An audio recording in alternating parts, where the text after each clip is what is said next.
Friday, and this is the Hank Stolz Experience on True Talk 830 WCRN. It's a Canal Fest Friday. We are live from Castellana's Restaurant on Harding Street, deep in the heart of the Canal District in the city of Worcester.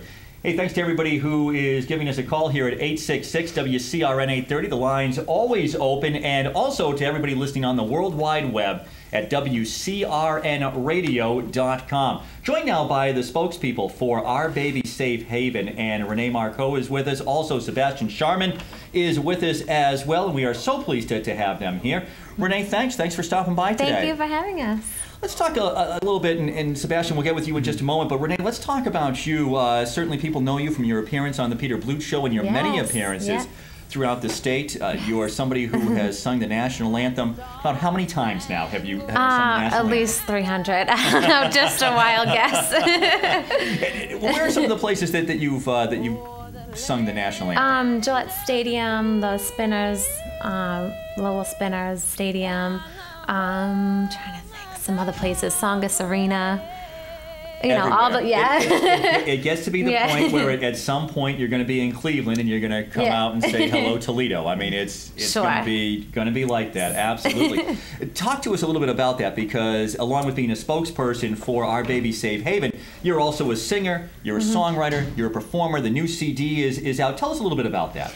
Sure. We're going to be releasing my first single in June, so it's going to be released overseas first, and then hopefully, you know, all the spins. Well, now why is that? Why would you release it overseas first? It's, I don't know. Are you big in Vietnam or? No, not yet. They usually, U.S. will be like the second, you know, country to pick it up. So it will be released overseas in like Europe and, you know. That's terrific. Now, what kind of music? I sing pop R&B. Pop R&B. So dance, little dance in dancey, there as some well. ballads, Now, did you say you're releasing it over there? You've got your first single ready to go as well. Collide. Check it out. What's the name of it? Collide. Collide, and that's up. People can check that out right now. Yes. Where can they go to find that? Well, it's going to be out digitally actually in June as well. So, terrific. Yeah, iTunes and off my website and everything. How do you decide? I mean, you must love all the songs. So how do you decide which one is going to be the first single? Or do you let somebody else do that? Actually, someone else did, but I have, you know, a lot of like the creativity.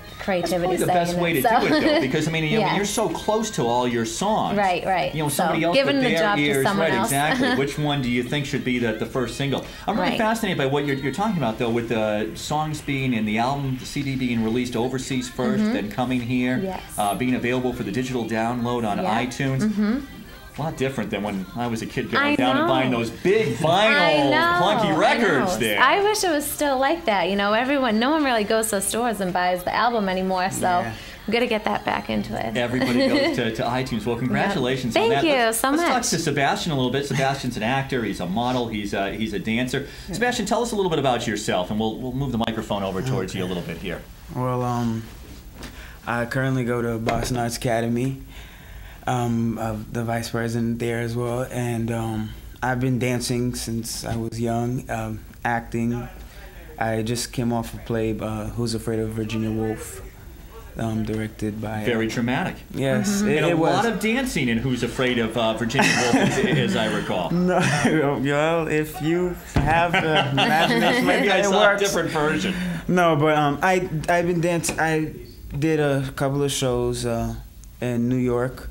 We did the Elements of Hip Hop, me and my dance group. I also did the Beantown Big Bounce last year. What's the Big Bounce? The Big Bounce is this big dance competition that's held at the Reggie Lewis Center, and a lot of dance groups enter it and compete for a cash prize, a certain amount of cash prize, and. So this Boston Art School that you go to, this is like the Fame School. Some people would say that. Yes. Have you ever seen that movie? Fame. That was I guess I'm dating myself. That was back a ways ago. But you know, kids were dancing in the street. They all went for the arts. I mean, we dance. Don't sleep on us. Like we dance. We perform down the halls. A lot of on the halls. Yeah. That's an extracurricular activity. I love that. I love that. Now, tell me a little bit about the modeling career. Well, right now. I'm entering this Ford model search competition online at vman.com, and Ford Models is looking for models to appear on the cover of the V-Man magazine, and I entered the I got an email actually, and I entered went to the vman.com and I entered myself in the competition. I went to the open call as well, and you just have to vote. So you could be the V-Man. Yes, I could just vote. All right, and where do people go to vote again? vman.com, and you click on Vote for Models. And currently, right now, I'm on page 24, 25. And all right. 20. Oh, there's 25 pages. So there's we 100. There's 123 pages, but the closer I get to one, that's a good look. Okay, so Sebastien Charmant. Oh, does that mean that you're like number 24, number 25 in the voting? I'm on page 24. All right. Where there's 10 people on each page. So there's about 1,260. Okay, so it's Sebastien Charmant. That's Charmant. Yes. Page 24, and he wants to be the new V-Man. Of course. Who wouldn't want to be? I don't even know what it is. I want to be the V-Man. Renee, let's talk a little bit though about Baby Safe Haven. The Baby Safe Haven laws, and you're the spokesperson for this, and I understand that actually there's some good news over about the last year and a half. Yes, definitely. Well, I'll just go over the law really quick. We can all remember the tragic stories when babies have been found dead in a college dormitory or on the side of a riverbank. Well, since the passage of the Baby Safe Haven law, women can safely surrender their babies up to 7 days old. You know, in New England, it's either 7 days or a couple days, 3 days or 14, but you can surrender them to a hospital, fire station, or police station to a staffed worker without any prosecution.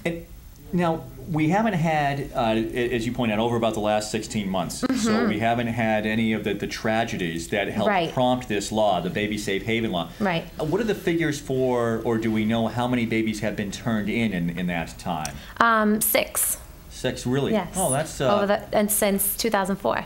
That's tremendous. And now it's the Baby Safe Haven, so there's no repercussions to the mother for turning the child over. Right, as long as, you know, the baby's okay and was handled properly. Right. You know what I mean? So this is something that is really working.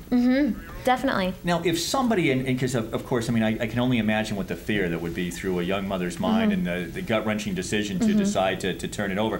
Where do they go? Is there counseling involved as well? There is. Yes, you can call the hotline, which is 888-510-BABY, and there's paramedics and EMTs on the hotline 24/7.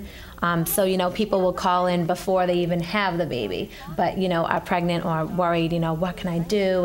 And they will help counsel you into, you know, if they were going to use the Baby Safe Haven law, or they could, you know, go into an adoption plan. Renee, singer, songwriter, performer, and this is such a serious subject, the Baby Safe Haven law that you are a spokesperson for. How did it all come together, and does it help? You're 19 years old. Does it help the singer, the songwriter, some of that notoriety that you have when it comes to talking to people about the law? Yes, definitely. You know, I'm at the age, I'm 19 years old, so, you know, it's most of the people who have surrendered their baby has been, you know, late teens or early 20s. So I'm right in that age range, you know, and reaching out to people by doing this, you know, it gives everybody another option. That's a great point. So the fact is that they're hearing from someone who is their age, so that they feel that they can relate when you are giving them that message, and it's not maybe quite so preachy or quite so scary. Right, exactly. That's terrific. Sebastien, how about you? How did you get involved in this?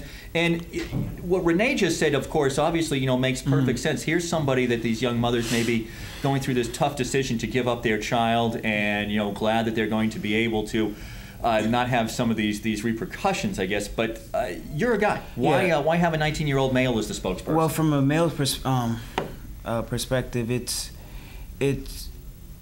important because sometimes we need to find places to go to because we have questions.